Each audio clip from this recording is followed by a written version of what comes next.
Hello, everybody. Thanks for coming.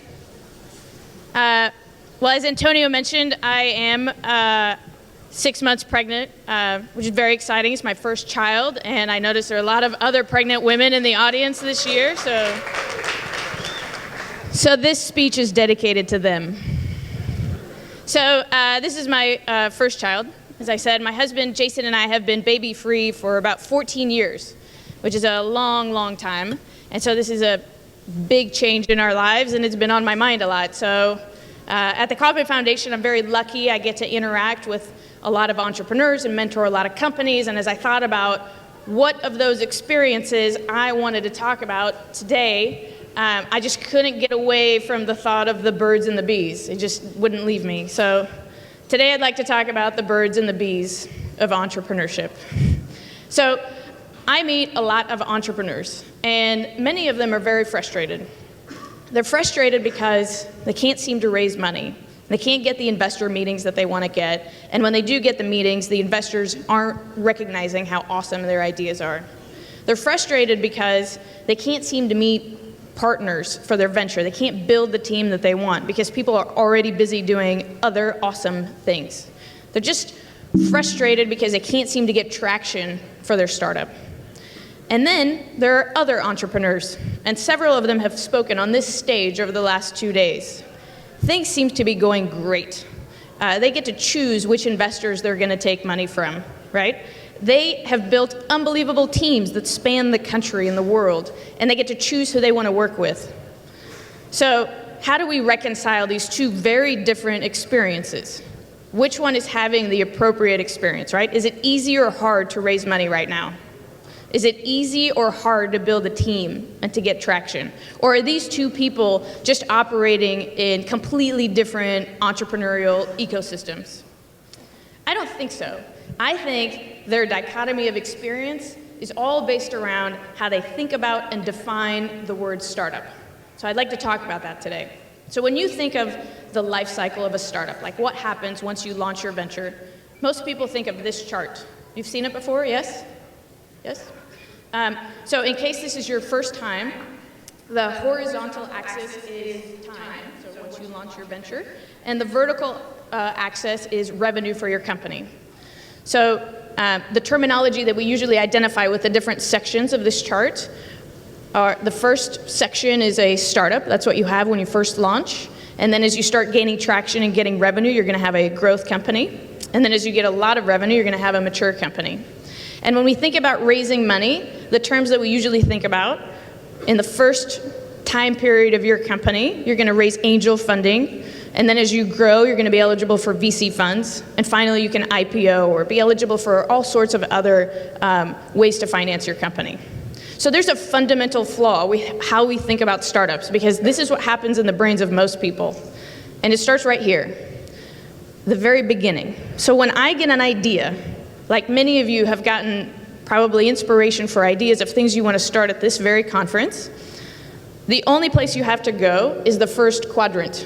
You're instantly a startup, right? You and Dwala, Ben Milne from yesterday's presentation, you are actually at the same life stage of your company, right? Except that he just raised $16.5 million and he's been in business for years and he has 40 employees across the country. So how do you reconcile that you and Ben are in the same spot? So today I'd like to challenge this concept and talk about why your ideas need their very own section on this chart and in your minds. Why your ideas need the proper amount of time to develop and grow. And if you don't spend the right amount of time on this part of the chart, your growth curve is going to look a lot more like this than what you're thinking about. And this is actually what happens the vast majority of the time. And finally, I'd like to talk about how, if you believe me that your ideas need time to develop, how you can use your time most efficiently. What's the most efficient route you can take to go from idea to startup? Now, I told you, I've got babies on the brain, so I'm going to use some crazy analogies, okay? And I need you to bear with me. I promise this is going to make a lot of sense when we're done, okay? Yes? Thank you. All right. Okay, so in our example, let's start with startups. This is a startup. You know, toddlers and startups actually have an amazing amount of things in common. So they need very similar things. So they both need a name. This is Gavin, my nephew. Both startups and toddlers need people who take care of it, who have roles. So like mom, dad, grandma, grandpa, CEO, CTO, CMO, right? They both need a lot of stuff. They both need, they need legal documents, they need websites, they need a lot of people who do sales and marketing, right? Startups and toddlers just have a lot of things that take up a ton of your time and a lot of money. And finally, and perhaps most importantly, both startups and toddlers need really cute and comfortable t-shirts. I'm wearing one right now. Okay, so if this is what a startup is on that chart that we talked about earlier, then what's an idea? So this is an idea.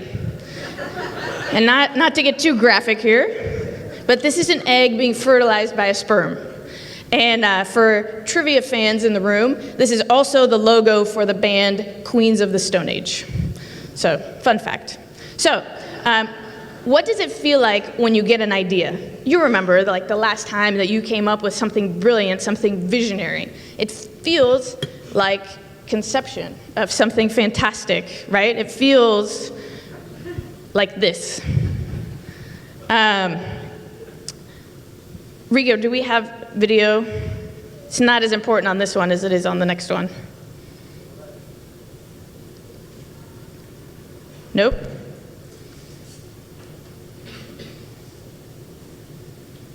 Okay, so it feels incredible, right? And as soon as you conceive of an idea, your mind starts racing. You can't sleep. You want to talk to everybody that you can, and you just want to tell them about it. And your mind starts thinking about all the possibilities of what this idea could turn into, right? Incredible potential for its future, all the good it's going to do in the world, and just exactly how big it could get, right? So your mind starts racing. And people oftentimes confuse what's happening right now during your conception of an idea stage with having a startup. But in fact, these are two very different time periods in a company's life. And most entrepreneurs misunderstand the difference. So I'd like to talk to you today about why these two time periods are so different and why you need to spend the proper amount of time in the idea validation stage before you ever launch your company. So we've all seen entrepreneurs who are very fortunate. They get an idea, they raise a bunch of money, and whether it's from friends and family or angel investors, and they immediately start spending it. They hire a bunch of people, they make a very public announcement in TechCrunch, and they start building code, right? But oftentimes those companies have to pivot, or they didn't get very far. And the problem is that they didn't spend enough time on the idea stage. So doing something like that, right, starting immediately after you get an idea, it's like saying this. So today, I got this positive pregnancy test, right? So just brainstorming logically what could happen to this, right? So last year, 51% of the children born in the United States were female. So I'm likely having a little girl, right? Just statistically speaking. I'll probably name her Sarah. Jason won't mind that we haven't had this discussion yet. Based on my size and build and incredible hand-eye coordination, I mean, look at these two things I'm juggling right here, Sarah would make a fantastic gymnast, right? If she got the proper training early enough. So starting this week and maybe next week, as late as the early June, I'm gonna start interviewing professional Olympic-level gymnastics trainers for Sarah, right? That makes sense because I've seen this before. All of the people that competed in the Summer Olympics, they all started at a very young age with very professional trainers, right? So these are very conservative estimates I'm making on what Sarah's potential is likely to be because it's been done before. I'm just reproducing. I'm not inventing anything new. I'm not saying that Sarah's going to be the first woman president. I'm simply following an existing pattern that's been done before. And I would like to put some of these trainers on retainer right now because I want, like, there are other smart people thinking just like I am, right? And I don't want them to be able to beat out Sarah on getting the best trainers. So what's wrong with this plan? What's wrong with me today getting this positive test result, and what could possibly go wrong between this and this? This is the audience participation portion, so just shout out anything that could possibly go wrong between these two things. It could be a boy, yes. Anything else? Too many assumptions. Okay. Anything else? Like, what could go wrong? She might love basketball, right? So what I'm hearing is it's very difficult, one, to predict human behavior, right? She could love basketball. And two, you don't know what you don't know. Like, she could be a boy, which could be a big problem, right? So if your business has any kind of interaction with human beings, or it could be affected by things beyond your control, then this is no time to quit your job, raise a bunch of money, hire a bunch of people, and just start building product, right? Because there's a really good likelihood, in fact, 75% chance that your idea will never turn into a startup. And this is a very interesting statistic because it's true for both fertilized eggs not turning into toddlers, and it's true for ideas not turning into startups. So the vast majority of the time, your growth curve is going to look a lot like that negative line I've showed you. So let me talk about why that happens and why these two stages are so different from one another, okay? The first thing that's different is how other people react to you, okay? And the very simple way to explain this is, as soon as you commit to a startup and that you're pursuing something, people will stop being honest with you. They'll just lie to your face all the time, right? So it's easy right now. It's very obvious that this Sarah exercise is brand new, like I just made it up minutes ago, right? And so people are honest with me. They're just shouting answers out at me. But as soon as I declare to the world that I have a toddler and I've enrolled her in gymnastics classes, nobody will tell me that I have a bad idea, right? As soon as I've made a commitment and printed t-shirts, nobody is gonna tell me that this is crazy, that Sarah is a terrible name for a boy. It turns out we're having a boy, so they just won't. They won't be honest with me, and why would they? Like, they don't want to crush my dreams. It's clear that I'm dedicated to moving forward on this. So who are they to stand in my way? And I'll give you just one more example. My husband and I are going through the exercise of naming our child, and we've come up with a name that's kind of unique and different. And so what we do when we meet people and they ask what we're going to name our child, we do one of two things. The first thing that we do is we say, you know, we're not really sure, but here are 3 names that we kind of like. And the name that we've picked is one of those 3 names. And so we say the 3 names, and people will say, ugh, those are weird. Keep thinking, keep coming back to me. This is a good exercise, right? And then the other half of the time what I do, just for fun, because I love this stuff, is when people ask me, I say, we're going with this, and this is why.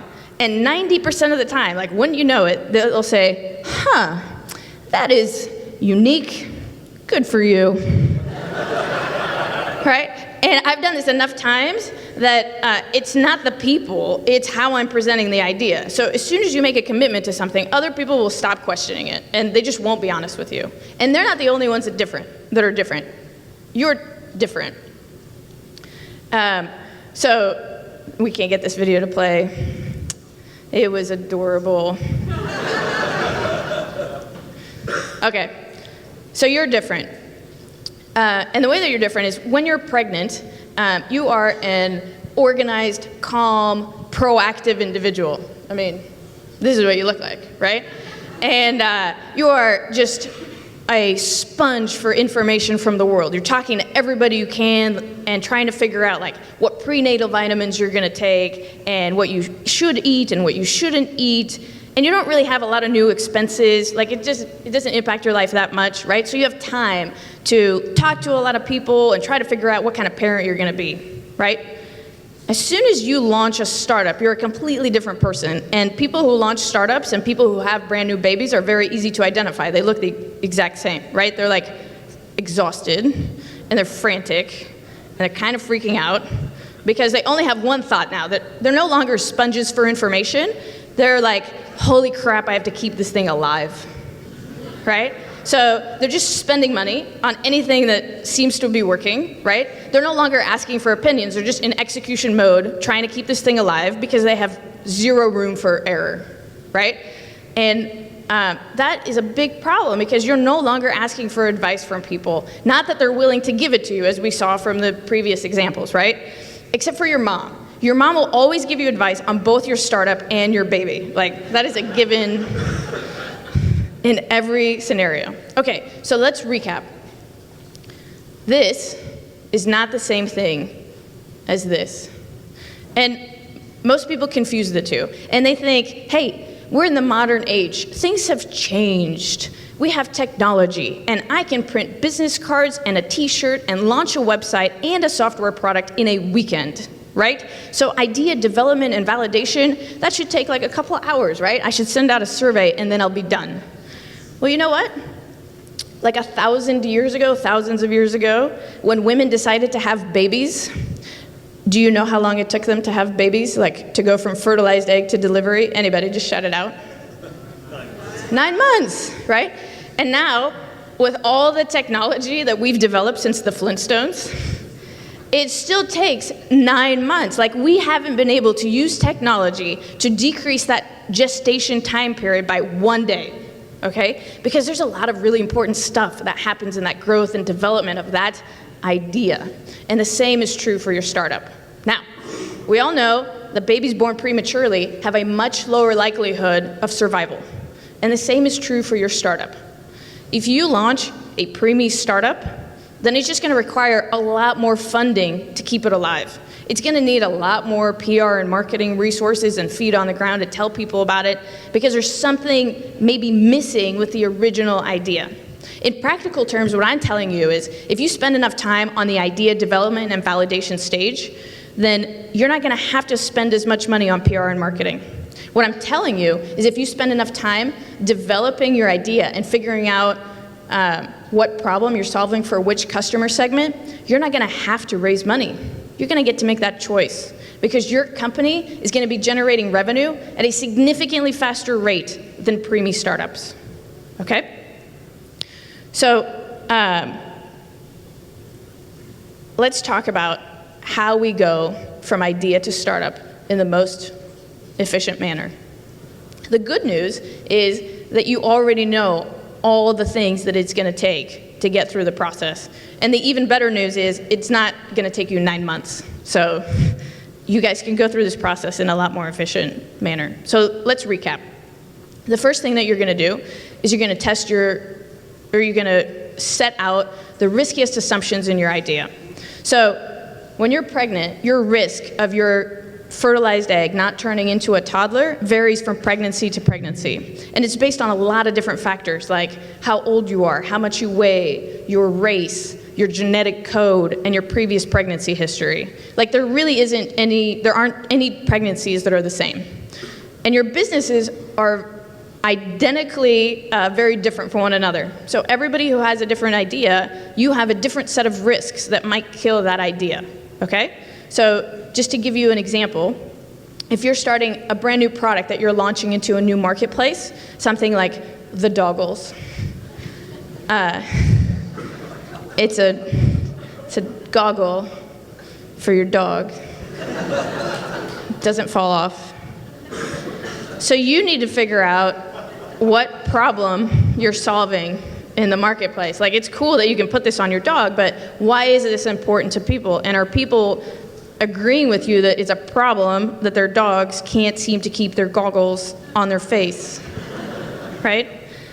And if you want to launch like a very unique new Mexican restaurant concept or franchise, you don't really have to prove that people will eat Mexican food. Like, that road has been paved for you. But you have to prove that your solution is applicable to solve this problem, right? So you have to prove that people like the taste of your food and they like the atmosphere that you're going to create. And you have to prove that the marketing plan that you've come up with is going to work at getting butts in the seats, right? So each one of your businesses has a different set of assumptions that are risky.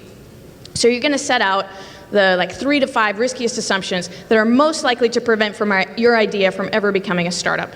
And there's several places you can get inspiration. You can get it from the business model canvas, which a lot of you have seen, or you can go to my website, dianakander.com. I have a whole list of assumptions that you can just go through, and it explains how to come up with your 3 to 5 riskiest assumptions. Okay, so we have those. You're not done, right? Once you fill out the business model canvas, you don't just put it down and set it aside. You need to test these assumptions. So remember, we're in the idea stage, right? We're not in the startup stage. You guys agree with me? Yes? Yes. So you need to take off your sales jacket. This is important. Demonstration. You take off your sales jacket. You stop trying to convince the world that you have an idea that is perfect for them.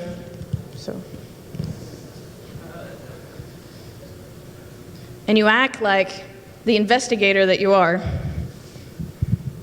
like a scientist, right?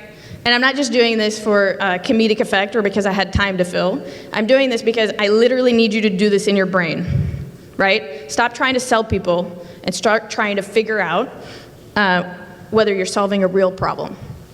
Okay, so every good scientist needs a methodology. So this is our scientific method. For each one of these assumptions, you're going to turn them into a series of hypotheses that you can prove true or false. Okay, so let's go back to our doggles example, okay, because that was fun. People seem to like that. So the assumptions you're going to test are not going to be something like, you know, dogs could get a lot more playing done with goggles. Because that is not an assumption that would be useful or helpful to anybody, right? Or you're not going to try to prove dog owners can see the usefulness and cuteness of putting goggles on their dogs, right? Again, this is not really going to answer any questions for you. So instead, try to prove something like pet owners are concerned about debris in their dog's eyes during outdoor activities, right?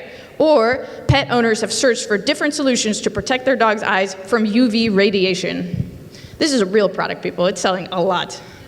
Okay, so this is clearly a problem for certain people. Okay, so once you figure out your hypotheses, you're going to test them.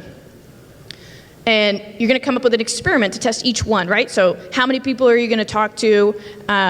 Where are you going to find them? And most importantly, what does success or failure look like before you ever start? So like, of all the people you talk to, are 25% going to agree with you, or 10%? Like, you need to know what that's going to look like before you ever begin. That's what scientists do, right? So that after you're done testing, you can analyze the results. This is a very simple curve of how you get from idea to startup, right? You set assumptions, you test them, and then you figure out, did I prove this right or wrong? If I proved it correctly, I'll move on to the next one. If I proved it wrong, then I am going to have to rework my assumption. I'm going to have to rewrite the problem. I'm going to have to interview more people. I'm going to have to go in this curve until I figure this out, right? I'm not going to try to sell the thing I came up with because there was something fundamentally wrong with that. And remember, like, entrepreneurs like going immediately. Like, you come up with an idea, I need to do something now. I'm not saying you can't start today. You can start immediately. I'm just talking about the mindset of how you begin today, right? So have the mindset of an idea. Don't have the mindset of a startup, which means you're spending time on manufacturing or PR or sales or product development. Instead, spend your time on things that you would do in an idea, which is customer development and testing and talking to people. And it doesn't have to cost a lot of money, right? If you have an idea for a software product, you don't have to build the software to test whether people have a usefulness for it. You can use an analog, offline way to figure out if it provides a value. And if you want to open up a series of Mexican restaurants, you don't have to spend hundreds of thousands of dollars on capital infrastructure to figure out if people like the taste of your Mexican food. You can use really cost-effective ways that don't take up a lot of time or money to figure out if your assumptions are true or false. You know, most people, they're going to get one chance in their life to start a startup. Like, really, one chance that their significant other is going to let them quit their job, spend their life savings, and chase their dreams. So wouldn't you want that one chance to be your best chance for success? Wouldn't you want to eliminate as many of the risks as possible that could prevent you at a very early stage from ruining your chance? Or do you want to put all your eggs in the basket of Sarah making it to the Olympics in 2028? knowing full well that there are things in the very short term that could prevent that from happening. And at that point, you're just out of a job and you've already spent a lot of money on gymnastics trainers that you can't get back. Okay, so do me a favor, when you meet entrepreneurs who seem frustrated, both at this conference and outside of the conference, and maybe they're about to quit their job and start their venture, or they just can't seem to get the traction that they've been looking for, don't ask them about their 5-year plan, because they literally made it up on the spot, right? Don't ask them about who they're planning on hiring first. Don't even ask them about what platform they're using to develop their idea. Ask them these 2 simple questions. Number 1, what are your riskiest assumptions? And number 2, what have you already validated? I know, these are not sexy questions, and you're not gonna be lifelong friends as a result of them, right? But these are the absolute best questions you can ask to help somebody figure out if they can go from idea to a successful launch of a startup. Thank you, and happy conceiving.